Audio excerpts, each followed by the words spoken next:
여러분 안녕하십니까? 계속해서 전북권 뉴스입니다. 제9호 태풍 찬홈의 영향으로 오늘 전라북도 지방도 비바람이 다소 강하게 몰아쳤습니다. 다행히 태풍이 소형급으로 약해지면서 큰 피해는 없었는데요. 자세한 사항 취재기자 연결해서 알아보겠습니다. 이경희 기자 전해주시죠. 네, 태풍의 간접 영향을 받으면서 전라북도 지방도 오늘 하루 종일 비가 내리고 바람이 거세게 불었습니다.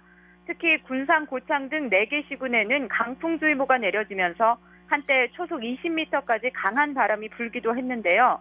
군산과 남원에서는 가로수가 쓰러지고 낙석이 떨어지는 사고가 있었지만 다행히 큰 피해는 없었습니다.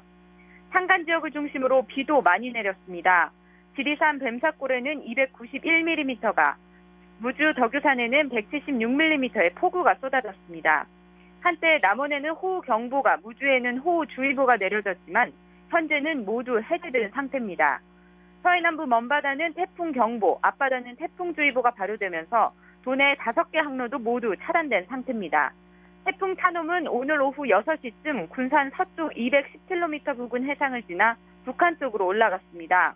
열대 저압부로 기세가 약화됐지만 내일 새벽까지는 강풍이 계속되고 비도 10에서 40mm가 더 내릴 전망이어서 피해가 없도록 주의하셔야겠습니다. MBC 뉴스 이경입니다. 어제 전주의 한 아파트 단지가 내부 기계 문제로 10시간 가까이 정전이 됐는데요. 그 과정에서 과전압이 흐르면서 800세대에서 전자제품에 피해를 입었습니다. 김하연 기자의 보도입니다. 냉동실에 얼려놓은 생선이 녹아 있습니다. 김치 냉장고를 포함해 5대의 냉장고에 전기가 끊겨 이틀째 손을 못 쓰고 있습니다. 음식들이 다 녹은 게 녹아서 이제 못 먹을 것은 버려야 되잖아요. 그래서 그거 제일 불편해. 다른 집도 사정은 마찬가지입니다. 급하게 냉장고 속 김치를 친척 집에 옮겨놨습니다. 주말을 집에서 보내다 에어컨 실외기와 텔레비전이 터지는 소리에 깜짝 놀랐습니다. 에어컨이 갑자기 줄어오더니 펑 소리가 나더니 이게 여기서 연기가 나고 불날 뻔했다니까요. 지난 토요일 오후 1시쯤 이 아파트의 6개 동 800여 세대가 갑자기 정전됐습니다. 아파트 측은 전기실의 기계적 결함으로 380볼트의 과전압이 흐르면서 사고가 난 것으로 파악하고 있습니다. 정전은 10시간 만에 복구됐지만 과전압으로 사용하던 전자제품이 망가져서 재산 피해가 상당할 것으로 예상됩니다. 아파트 측이 정확한 피해 규모를 파악하고 있는 가운데 보상 문제의 난항이 예상됩니다. MBC 뉴스 김하연입니다. 남원 만민의총 국가관리 승격에 청신호가 켜졌습니다. 전라북도는 지난 10일 남원을 방문한 정종섭 행자부 장관에게 만민의총 국가관리 승격을 건의한 결과 반드시 국가관리가 되도록 노력하겠다는 답변을 얻었다고 밝혔습니다. 전라북도는 지난 99년부터 호국정신과 민족의 어리서린 만인의총을 국가관리로 승격해 줄 것을 요청해 왔습니다. 도내에서는 처음으로 고교 학생회장단 선거에서 온라인 투표가 진행됩니다. 전북선거관리위원회는 학생들에게 올바른 선거 문화에 대한 인식을 심어주기 위해 오는 15일 전주예술고 학생회장 선거에서 스마트폰을 활용한 온라인 투표를 진행한다고 밝혔습니다. 투표는 스마트폰 문자로 전송되는 인터넷 주소에 접속해 진행하는 방식입니다. 전주에서 인구가 가장 많은 동과 가장 적은 동 간의 인구 편차가 12배나 납니다. 인구가 많고 과밀한 동을 분리하는 게 시급한데요. 차일피일 미루고만 있습니다. 이유는 바로 선거구 문제와 같은 정치권의 이해관계 때문입니다. 박찬익 기자의 보도입니다. 전주시 효자사동자치센터는 하루 종일 민원인들의 발길이 끊이지 않습니다. 대규모 아파트 단지들이 대거 들어선 서부 신시가지와 혁신도시 등이 편입돼 있어 인구가 유난히 많기 때문입니다. 전주시에서 장애인이나 기초생활 수급자들이 세 번째로 많은 동으로 업무량도 많고 그다음에 이제 찾아오는 민원인도 많습니다. 5월 말 현재 효자사동 인구는 7만 명을 넘어서 인구수로는 전국의 동 가운데 5번째로 많습니다.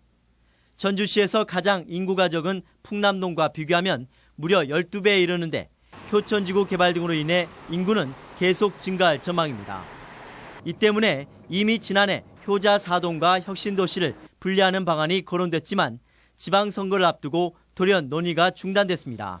선거구하고 밀접한 관계가 있기 때문에 이거 좀 복합적으로 검토를 해야 돼서 아직은 지금 그대로 유지하고 있는 상태입니다. 지금은 또다시 내년 국회의원 총선이 얼마 남지 않아 선거구 획정 논란으로 번질 수 있다는 우려 때문에 개편 논의를 하지 못하고 있습니다. 1인당 상대해야 되는 주민 수가 다른 데보다 훨씬 많으니까 공무원들도 힘들고 주민들 입장에서도 제대로 된 행정 서비스를 받을 수 없는 행정 서비스의 질적인 저하로 이어지는 비효율적인 행정구역의 개편을 서둘러야 한다는 목소리는 시간이 갈수록 높아질 전망입니다. MBC 뉴스 박찬익입니다. 새만금 부진에서 대단히 사료작물 재배가 추진됩니다. 군산시는 새만금 지역에 노출된 땅 330헥타를 대상으로 150헥타르에는 사료작물을 재배하고 나머지 180헥타르에서는 자생갈대를 채취하기로 하고 농축협과 농업법인의 신청을 받고 있습니다. 군산시는 이달 안에 대상을 선정해 농어촌공사와 계약을 맺고 새만금 지역의 작물 재배에 들어갈 예정입니다. 병설 유치원과 초등학교 놀이시설 공사 전부가 분할 발주를 통해 경쟁 입찰이 아닌 수의 계약으로 이뤄져 개선이 필요하다는 지적이 제기됐습니다. 도의회 이해숙 의원은 지난해 병설 유치원과 초등학교 놀이시설 공사는 금액이 모두 1,500만 원을 넘었지만 공사 금액을 구입비와 설치비로 분할해 수의 계약됐다고 주장했습니다. 또한 공사의 90% 이상을 외지 업체가 수주해 사후 관리에도 어려움이 있다고 밝혔습니다. 여름방학을 맞은 학생들을 위한 다채로운 교육 프로그램이 운영됩니다. 전북교육문화회관은 방학 동안 해설이 있는 그림책 원화 전시회와 독서, 수영 교실을 열고 군산교육문화회관은 수학과 과학교실 등 22개 강좌를 진행합니다. 또한 다음 달에는 제16회 과학사랑 한마음 여름 과학캠프가 임실에서 열리고 초등생과 가족을 대상으로 한 수학체험 교실이 전북 수학체험센터에서 운영됩니다.